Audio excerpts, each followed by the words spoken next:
إن الحمد لله نحمده ونستعينه ونستغفره ونعوذ بالله من شرور أنفسنا ومن سيئات أعمالنا. من يهده الله فلا مضل له ومن يضلل فلا هادي له، وأشهد أن لا إله إلا الله وحده لا شريك له، وأشهد أن محمدا عبده ورسوله. يا أيها الذين آمنوا اتقوا الله حق تقاته ولا تموتن إلا وأنتم مسلمون.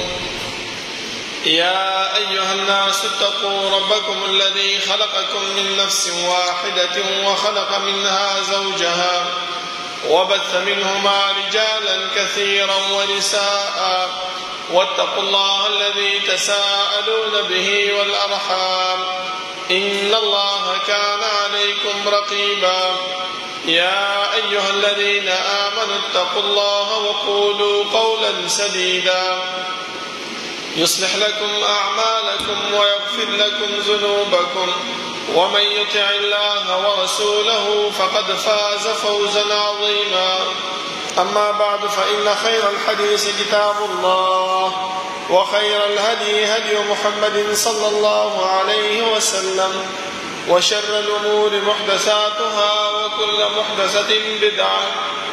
وكل بدعة ضلالة، وكل ضلالة في النار. أعوذ بالله من الشيطان الرجيم. بسم الله الرحمن الرحيم. قاف والقرآن المجيد، بل عجبوا أن جاءهم منذر منهم فقال الكافرون هذا شيء عجيب. أإذا متنا وكنا ترابا ذلك رجع بعيد. قد علمنا ما تنقص الأرض منهم وعندنا كتاب حفيظ. بل كذبوا بالحق لما جاءهم فهم في أمر مريج. أفلم ينظروا إلى السماء فوقهم كيف بنيناها وزيناها وما لها من فروج. والأرض مددناها وألقينا فيها رواسي وأنبتنا فيها من كل زوج بهيج، تبصرة وذكرى لكل عبد منيب. ونزلنا من السماء ماء مباركا فأنبتنا به جنات وحب الحصيد، والنخل باسقات لها طلع نضيد، رزقا للعباد وأحيينا به بلدة ميتا كذلك الخروج. كذبت قبلهم قوم نوح وأصحاب الرس وثمود وعاد وفرعون وإخوان لوط وأصحاب الأيكة وقوم تبع كل كذب الرسل فحق وعيد. أفعينا بالخلق الأول بل هم في لبس من خلق جديد. ولقد خلقنا الإنسان ونعلم ما توسوس به نفسه ونحن أقرب إليه من حبل الوريد. إذ يتلقى المتلقيان عن اليمين وعن الشمال قعيد. ما يلفظ من قول إلا لديه رقيب عتيد. وجاءت سكرة الموت بالحق ذلك ما كنت منه تحيد. ونفخ في الصور ذلك يوم الوعيد. وجاءت كل نفس معها سائق وشهيد. لقد كنت في غفلة من هذا فكشفنا عنك غطاءك فبصرك اليوم حديد. وقال قرينه هذا ما لدي عتيد. ألقيا في جهنم كل كفار عنيد. مناع للخير معتد مريب. الذي جعل مع الله إلها آخر فألقياه في العذاب الشديد. قال قرينه ربنا ما أطغيته ولكن كان في ضلال بعيد. قال لا تختصموا لدي وقد قدمت إليكم بالوعيد. ما يبدل القول لدي وما أنا بظلام للعبيد. يوم نقول لجهنم هل امتلأت وتقول هل من مزيد وأزلفت الجنة للمتقين غير بعيد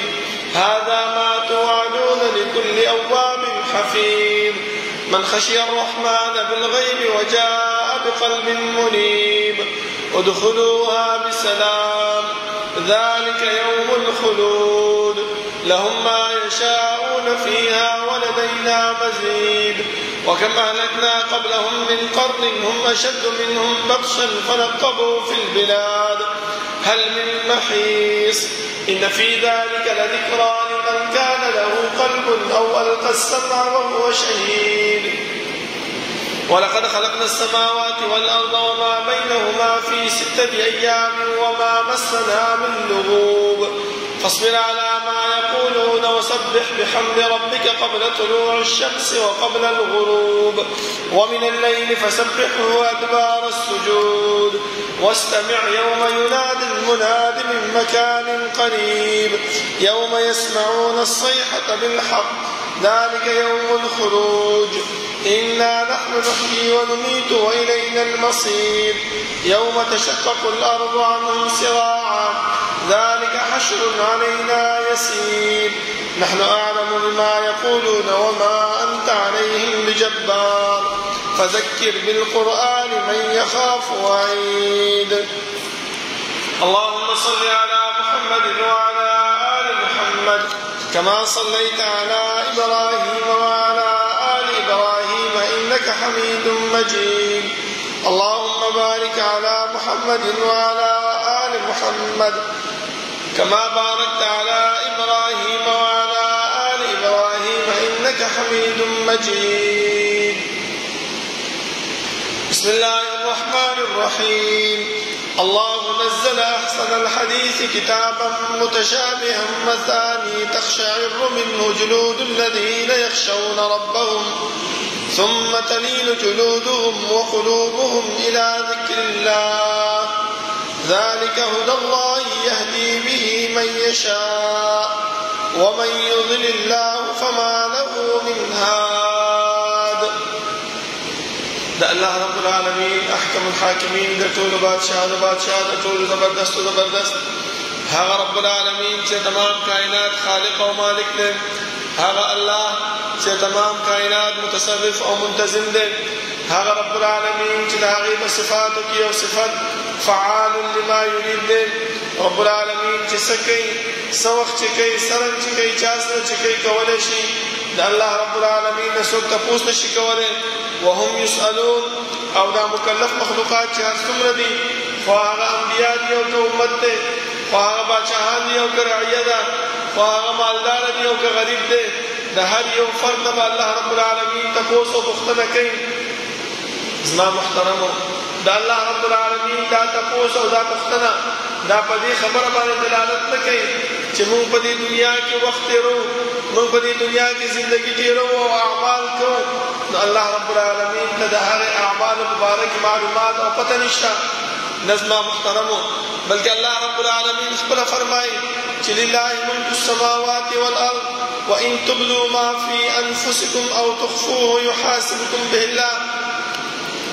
د الله رب العالمین لپاره اسمانونو د ځمکو باچاهي ده او کم اعمال چې تاسو پټ کوئ او کم اعمال تاسو ښکاره کوئ د هر یو باره کې په الله رب العالمین تاسو نه تپوس او حساب کوي مطلب دا چې الله رب العالمین ته معلومه ده نو بیا ولې موږ سره الله رب العالمین کرام کاتبین مقرر کړي دي او موږ نه دا تپوس کوي خو ډایرکټ به راته وایي که چې انسانه تا دا عمل کړی دا کار دې کړی دا کار دې کړی الله رب العالمین موږ سره کرام کاتبین د دې د وجې نه مقرر کړي دي چې سبا موږ د خپلو اعمالو نه منکر نشو ځکه زما محترمو تاسو ګورئ د دنیا ماحول او د دنیا دا کار دی چې کله کوم یو کس کوم جرم وکړي نو سمدستي د خپل جرم نه او د خپلې ګناه نه منکر کېږي هېڅکله هغه داسې نه وایي چې ما دا کار کړی دی بلکې هغه د خپل جرم او خپل ګناه نه هغه انکار کوي او منکر شي نو د دې د وجې نه زما محترمو الله رب العالمین قرآن کې فرمایي چې کله دا مشرک بنده د الله مخې ته حاضر شي او الله رب العالمین دې تپوس وکړي نو دا به ورته وایي چې والله ربنا ما كنا مشرکین اے الله پتا مې د ستا په نوم مې قسم وي چې ما هیڅ قسم د شرک او هیڅ قسم ته ستا په حق کې زیاتې موږ نه کړې. د دې د وجې نه زما محترمو الله رب العالمین بار بار موږ ته دا فرمایي چې انسانه د الله رب العالمین دین او د الله رب العالمین احکامات هغه په خپل ژوندۍ کې راوړه. د الله رب العالمین لکونو کلونو رحمتونه په جناب محمد رسول الله صلی الله علیه وسلم باندې چې هغه موږ د الله رب العالمین ذات او صفات د الله رب العالمین اسماء او احکام د الله رب العالمین د وحدانیت طریقې راته وښودلې او هغه لارې او هغه طریقې هم راته وښودلې چې د هغې باندې عمل کولو سره موږ د الله رب العالمین رضا او جنت پې حاصلولی شو او هغه لارې او هغه طریقې هم راته وښودلې چې د هغې نه په اجتناب سره موږ د الله رب العالمین د قهر او د الله رب العالمین د غضب نه بچ کېږو. زما محترم الله رب العالمین چې موږ پیدا کړي یو نو زموږ د پیدایش مقصد هغه مهمل او بیکاره نه و بلکې الله رب العالمین موږ د څه غرض دپاره د دنیا ته رالېږلي یو چې هغه غرض الله رب العالمین خپله قرآن کې بار بار موږ ته فرمایي چې وما خلقت الجن والانس الا ليعبدون. یو خبره چې ما انسانان او پیریان نه دي پیدا کړي مګر د خپل عبادت دپاره. دویم شرط الله رب العالمین زمونږ د کامیابی او د فلاح دپاره هغه څه شی کېغوستو هغه دا کېغوستو چې کوم یو پیغمبر ما تاسو ته درلېږلی دی د هغې پیغمبر تابعداري په تاسو باندې لازمه ده. ځکه الله رب العالمین چې کله آدم علیه السلام د جنت نه راویستو نو دغه خبره یې ورته وکړله چې قل اهبطوا منها جميعا فإما يأتينكم مني هدى فمن تبع هداي فلا خوف عليهم ولا هم يحزنون. اے آدم علیه السلام ته دنیا ته روان یې او دا خبره یاد وساته چې زما طرف نه ورتا ته ستا د کامیابۍ او ستا د فلاح دپاره پیغمبر به راځي لارښودونکی به راځي ته به د هغې خبره باندې به عمل کې او چې عمل دې وکړو نو بیا ته کامیاب یې او که عمل دې ونه کړو نو ته تاواني زما محترمو. راځو دې خبرې ته چې الله رب العالمین قرآن کریم موږ ته رالېږلی دی. موږ هر انسان دغه منو چې قرآن کریم دا د الله رب العالمین کتاب دی او د الله رب العالمین د طرف نه جبرائیل امین په جناب محمد رسول الله صلی الله علیه وسلم باندې هغه را نازل کړی دی. دا هر انسان دغه خبره مني د هر انسان په ذهن کې دل او دماغ کې دغه خبره موجود ده. نن سبا لانجه چې شروع ده او فتنه چې شروع ده او چې کوم انسان په هغې کې شور شغب کوي هغه احادیث د رسول الله صلی الله علیه وسلم دي چې آیا رسول الله صلی الله علیه وسلم احادیث دا د الله رب العالمین وحی ده او که نه ده؟ آیا د الله رب العالمین له طرف نه دي او که نه دي؟ نو زما محترمو دا خبره موږ ذهن نشین کو چې دا احادیث هم دا د الله رب العالمین له طرف نه دي حکمن دي او لفظا دا د رسول الله صلی الله علیه وسلم د خولې نه موږ ته هغه بیان کړي دي. ځکه چې یو څو مثالونه تاسو ته د هغې باره کې درکړم. زمونږ ترور اسماء بنت ابي بکر رضی الله عنها دا خپله فرمایي وایي چې یو ورځ په مدینه کې اسمان نور تندر ونیولو وایي زه حیران شم چې دا څه شل دی سمدستي رالم جومات ته چې ما دغه آیات او دغه نښه د الله رب العالمین د طرف نه راغلې ده ضرور به پیغمبر صلی الله علیه وسلم په دې په باره کې څه نه څه کار به کوي. وایي چې زه جومات ته رالم چې ګورم وایي ټول صحابه او زنانه سړي ټول په مانځه باندې ولاړ دي. وایي زه رالم خپل خور عایشه صدیقه رضی الله عنها خواته او ورته مې وویل چې آیا یوه نښه ده هغه سر وخوځو چې وګورئ زما محترمو په مانځه باندې ولاړه ده خو سر یې وخوځلو چې مونږ څه کوو مونږ ځان ته خپله دا دین سخت کړی دی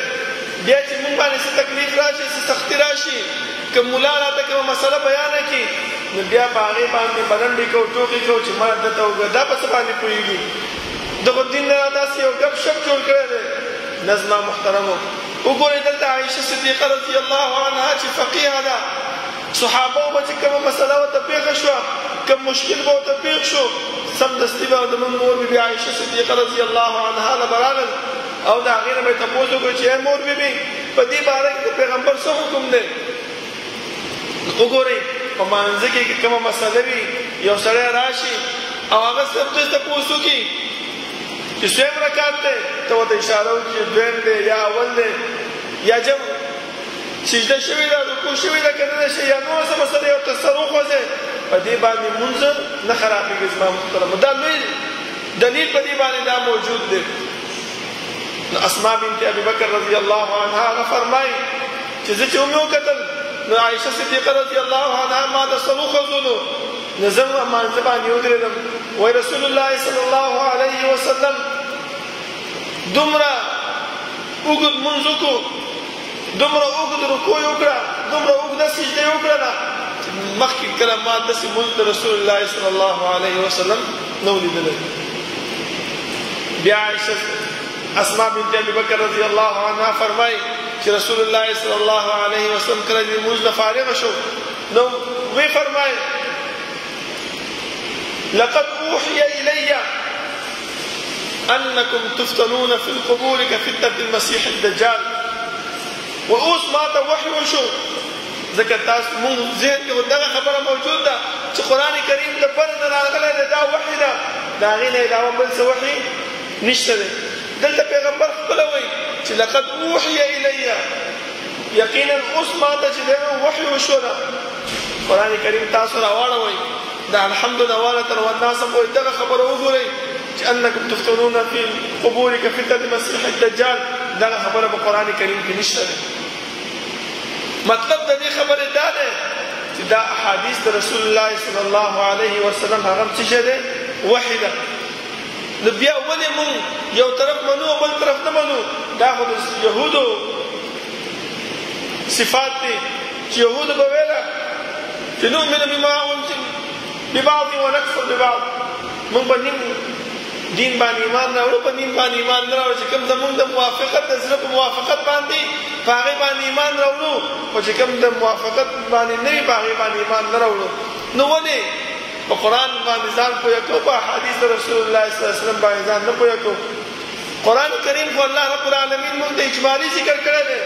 او هغې تفصیل څه شی دی هغه قرآن احادیث د رسول الله صلی الله علیه وسلم دی همدغه رنګې لکه څنګه چې الله رب العالمین احادیث ته وحی ویله همدغه رنګې الله رب العالمین په خپل کتاب کې قرآن کریم ته حدیث ویلی دی لکه تاسو ته ما چې کوم آیات ولوستو په دې کې الله رب العالمین فرمایي چې الله نزل احسن الحدیث الله رب العالمین بهترین حدیث نازل کړی دی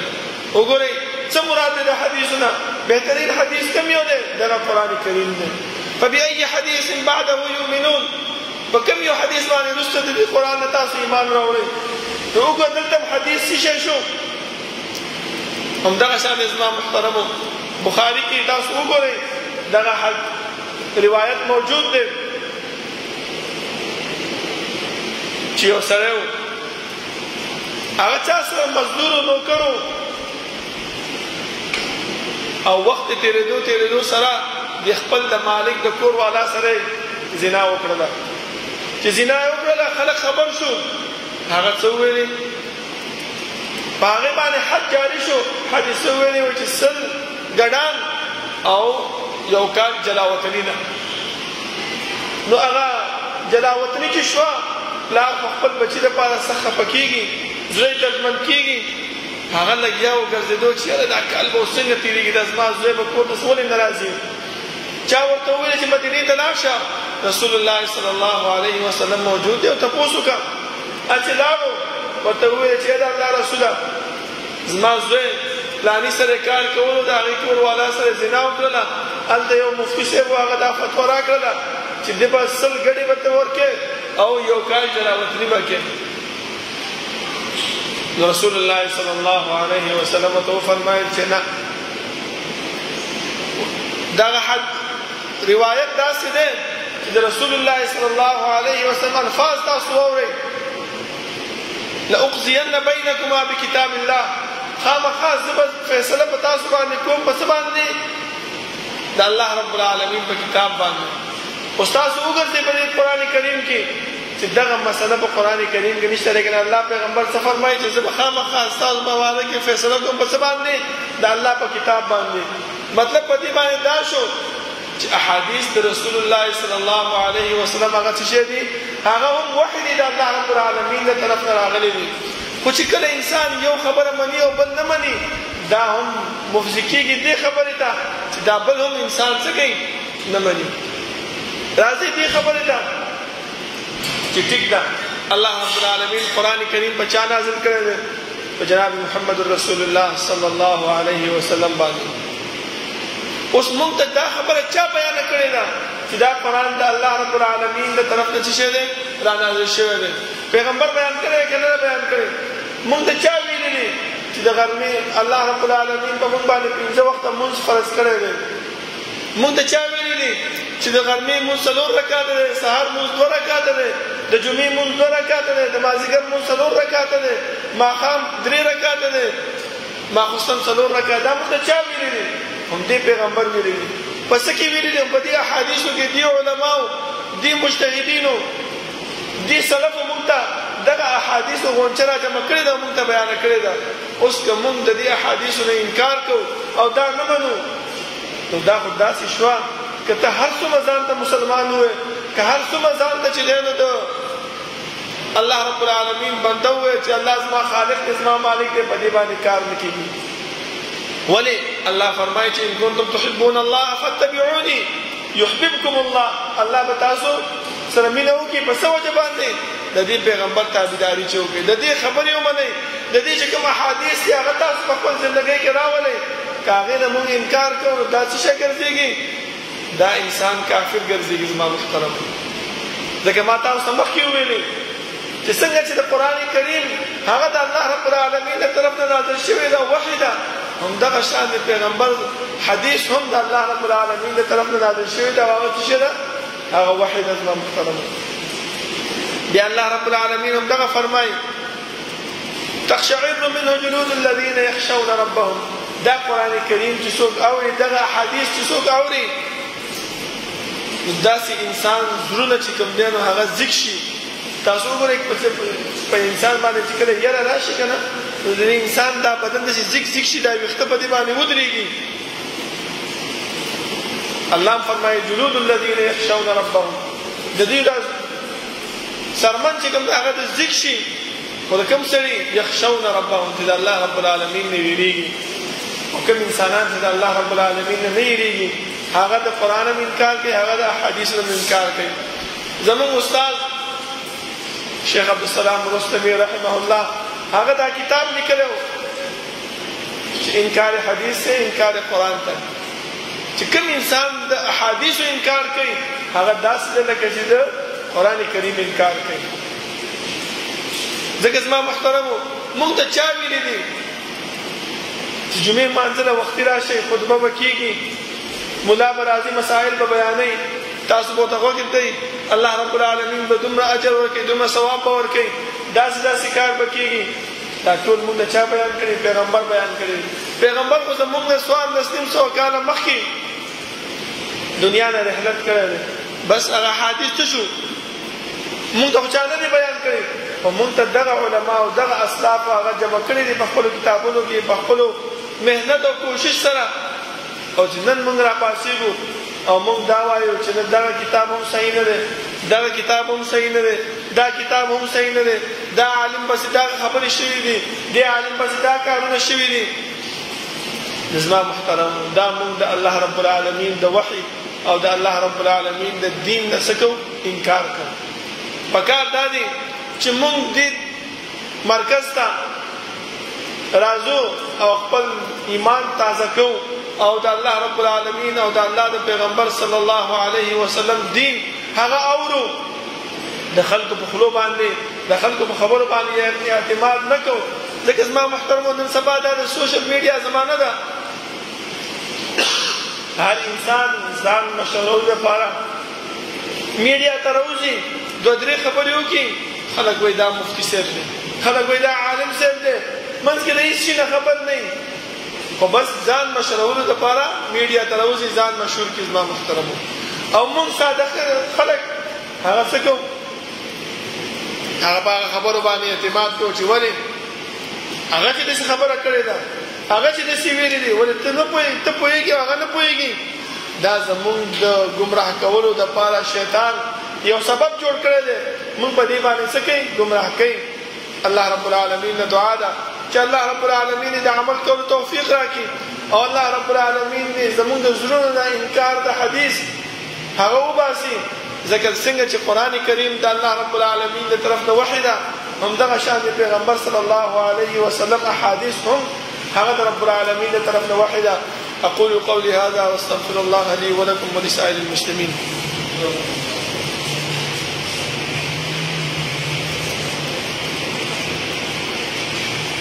إن الحمد لله نحمده ونستعينه ونستغفره ونعوذ بالله من شرور أنفسنا ومن سيئات أعمالنا من يهده الله فلا مضل له ومن يضلل فلا هادي له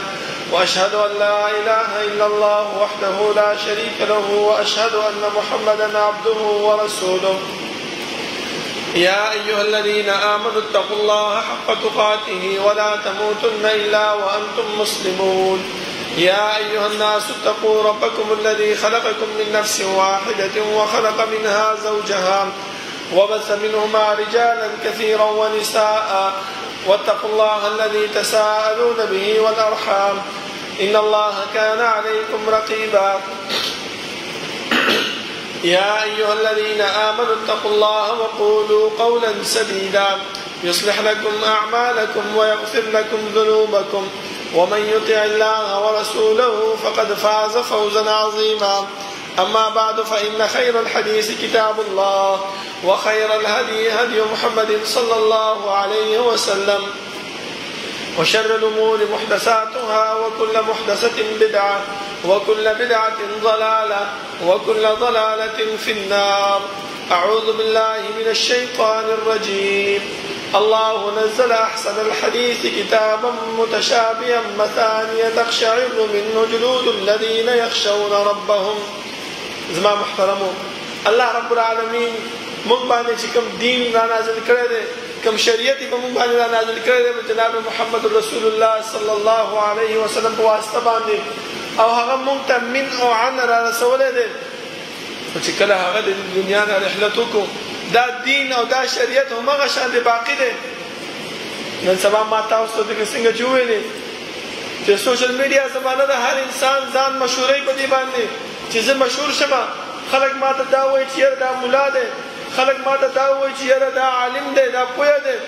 منځ کې په هیڅ هم نه پوهېږي خو شیطان هغه زمونږ د ګمراهولو لپاره داسې اسباب زما محترمو لټوي پکار دا دی چې مونږ ته کومه مسله پېښېږي نو مونږ مستند او جهید عالم خواله لاړ شو او هغه عالم سره په دې خبره باندې اتفاق ونه کړو چې هغه مونږ ته څه خبره وکړي بس مونږ وایو چې یاره دا خو عالم دی مدرسه چلی ډېر طالبان ورسره دي خلک راځي زده کړه ته کوي نه ورسره د هغې نه دغه خبره تپوس وکړو چې یاره ملا صاحب الله رب العالمین چې څنګه قرآن کریم را نازل کړی دی همدغه شان دي احادیث د رسول الله صلی الله علیه وسلم هم را نازل کړي دي ما ته دې مسلې په باره کې یو دلیل پیش کا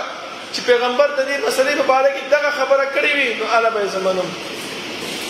لکه زما محترم سبا د قیامت په ورځ باندې موږ په دې خبره بیا نه خلاصېږو چې موږ الله رب العالمین ته دا وایو چې الله زه خو نه پوهېدم او ملا صاحب جومات ته زه لاړم مدرسې ته لاړم ډېر طلبا ورته ناستو ډېر علما ورته ناستو زده کړه یې ته کوله ما ته یې تپوس وکړو هغې ته جواب راکړو ما پرې عمل وکړو دا خو د دین د شریعت د رسول الله نه خلاف دی په دې باندې بیا موږ نه خلاصېږو دا موږ ته الله رب العالمین مخکې بیان کړي دي چې انا اطعنا سادتنا وکبراءنا فاضلونا السبیل ای الله موږ خو د دې ملیانو د دې مشرانو د دې پیرانو خبره منلې وه فاضلونا السبیل دې خو موږ د سمې لارې نه ګمراه کړو چې کوم مولا له هم ځای تپوس ترې کوئ د څه مسله په باره کې نو احادیث د رسول الله صلی الله علیه وسلم او د قرآن کریم مطالبه لازما ته کوئ زما محترمو اله به موږ کامیاب یو کنه نن سبا فتنې دومره زیاتې شوې دي لکه رسول الله صلی الله علیه وسلم فرمایي لکه د تورتم د تیارونه زیات فتنې زیاتې شوې دي زما محترمو انسان ته پته نه لګي چې سحر شي مسلمان یې او چې شپه شي کافر شي چې سحر کافر چې شپه شي مسلمان شي دومره فتنې زما محترمو زیاتې شوې څه لپاره الله پیغمبر فرمایي یبيع دینه بعرض من الدنيا انسان ته چې لګي پیسې ورکړی شي هغه خپل دین ټول ارزه پرېږدي خپل شریعت پرېږدي خپل الله او خپل پیغمبر پرېږدي هغه پیسو پسې بیا زما محترم رواني د پکار دا دی چې موږ دې خبرې ډېر توجه وکړو او ډېر دې طرف ته راشو چې سبا موږ د الله رب العالمین مخې ته ودرېږو الله رب العالمین موږ نه تپوس کوي چې انسانه دا کار دې کړو پلانی ټیم کې پلانی وخت کې پلانی ځای کې ولې دې کړو چا په حکم دې کړو نو موږ به وتایو چې الله تا پیغمبر را لېږلو تا ورته قرآن کریم ورکړو هغه موږ ته په احادیثو کې دغه خبره بیانه کړې وه د دې د وجې نه ما دا کار کړی دی او که چېرته موږ په هغې په لار باندې نه روان او د دې زمانې د مفتیانو او د علماو په خبرو پسې روان شو نو بیا به موږ یو ارمان کوو چې انا اطعنا سادتنا وکبراءنا فاضلونا السبیلا ای الله موږ یې سمې لارې نه ګمراه کړو الله رب العالمین نه دعا ده چې الله رب العالمین د عمل کولو توفیق راکړي او الله رب العالمین زموږ په زړونو کې د پیغمبر صلی الله علیه وسلم د احادیثو مینه پیدا کړي او الله رب العالمین چې کم خلک د پیغمبر د احادیثو انکار کوي الله دې ورته هدایت وکړي که هدایت نصیب نه وي الله رب العالمین یې نست نابود کړي چې دا نور عوام د هغې نه بچ شي او د هغې نه اوس په ډډه شي زما محترمو ربنا لا تزغ قلوبنا بعد إذ هديتنا وهب لنا من لدنك رحمة إنك أنت الوهاب ربنا اغفر لنا ولإخواننا الذين سبقونا بالإيمان ولا تجعل في قلوبنا غلا للذين آمنوا ربنا إنك رؤوف رحيم ربنا لا تؤاخذنا إن نسينا أو أخطأنا ربنا ولا تحمل علينا إصرا كما حملته على الذين من قبلنا ربنا ولا تحملنا ما لا طاقة لنا به واعف عنا واغفر لنا وارحمنا أنت مولانا فانصرنا على القوم الكافرين سوف نبرأ بركة